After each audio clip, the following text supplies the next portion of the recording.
Maruti Suzuki Bharat की number 1 car company है और in terms of market share लगभग आधी मार्केट पे इनका कब्जा है। लगभग 49% मार्केट कार मार्केट पे मारुति सुजुकी का कब्जा है। और हो भी क्यों ना, क्योंकि इतनी वैल्यू फॉर मनी गाड़ियां बनाते हैं, अच्छी गाड़ियां और टिकाऊ और अफोर्डेबल है, अफोर्डेबल कह सकते हैं। लेकिन आने वाले कितने सालों तक ये नंबर 1 पोजीशन पर रह सकते हैं या इतना मार्केट शेयर कैप्चर कर सकते हैं, इसमें अब डाउट होने लगा है। क्योंकि ऐसा लगता नहीं कि 2030 के आसपास या उसके बाद इतनी लगभग 50% मार्केट शेयर कैप्चर कर पाएंगे या नंबर 1 रह पाएंगे, इसमें भी डाउट। और अभी तो इनकी सेल्स लगभग महीने की आप अगर देखें तो लगभग 1.25 लाख से 1.5 लाख कारें बेच रहे हैं। और 2022 की इनकी जो टोटल गाड़ियां बिकी हैं, कारें बिकी हैं, लगभग 15,76,000 प्लस गाड़ियां बिकी हैं। और 2021 के मुकाबले ज्यादा है। 2021 में 13,64,787 गाड़ियां बिकी थी। लेकिन जो इनके लिए सबसे बड़ी खतरे की घंटी है वो इंडिया की दूसरी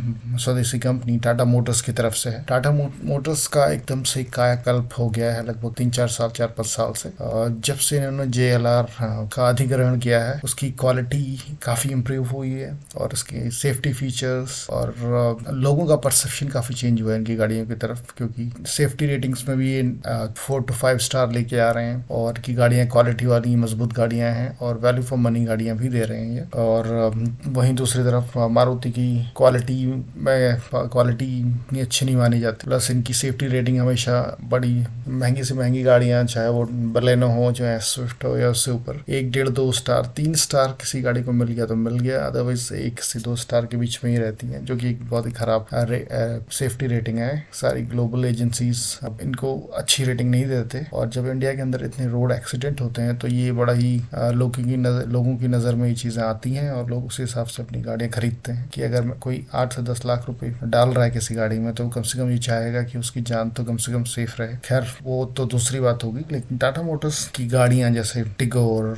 नेक्सॉन, टियागो, अल्ट्रोज, पंच, सफारी, हैरियर, सारी गाड़ियां धड़ल्ले से बिक रही हैं। और टाटा मोटर्स ने अभी लगभग 5 लाख गाड़ियां बेची हैं इस साल में। बट मारुति को पीछे छोड़ने में वो अभी जस्ट उन्होंने हुंडई थोड़े से मार्जिन से रह गए वो सेकंड पोजीशन में आने में। और आने वाले 1 साल में ये उम्मीद की जा सकती है कि 2023-24 में टाटा मोटर्स दूसरी पोजीशन पे आ जाएगी। और दूसरा जो कारण है कि इलेक्ट्रिक गाड़ियों में टाटा मोटर्स लगभग 85 से 90% मार्केट शेयर पे कब्जा जमा चुका है इंडिया में। और मारुति का दूर दूर तक कोई नाम लेने वाला नहीं गाड़ियों में, क्योंकि उन्होंने कोई गाड़ियां लॉन्च ही नहीं की है। वो अभी भी सिर्फ कॉन्सेप्ट कार ऑटो एक्सपो में दिखा रहे हैं, जो कि 2025 से पहले उन्होंने लॉन्च नहीं करेंगे, उन्होंने ऐसा कहा है। और अभी कल ही मारुति सुजुकी की पेरेंट कंपनी सुजुकी ने यह अनाउंस किया कि 2030 तक वो 6 गाड़ियां लॉन्च कर देंगे। और सबसे पहले उनकी EVX जो उन्होंने ऑटो एक्सपो 2023 में दिखाई थी वो 2025 में लॉन्च होगी और उसकी कीमत करीब 20 लाख से ऊपर हुई होगी, 20-22 लाख के रेंज में या इससे ऊपर होगी। जबकि टाटा मोटर्स के पास उस समय तक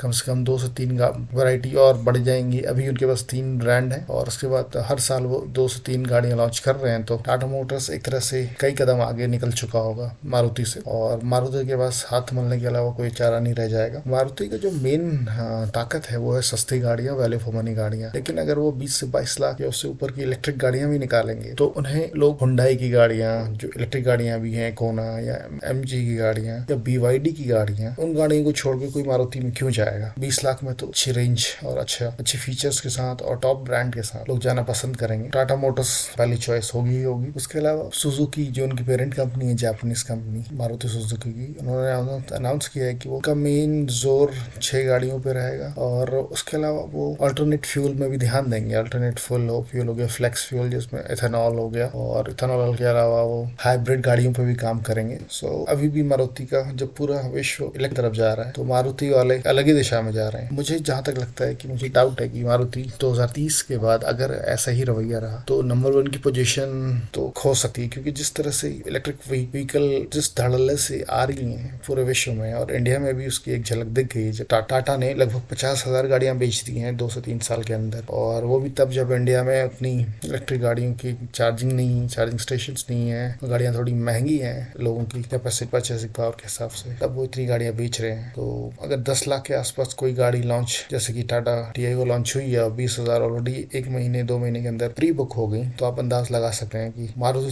सुजुकी कितने गलत डायरेक्शन में जा रही है और आने वाले समय में उसका क्या हाल होने वाला है। उम्मीद है आपको ये इन्फॉर्मेशन पसंद आई, और पसंद आई तो डू सब्सक्राइब और लाइक। धन्यवाद।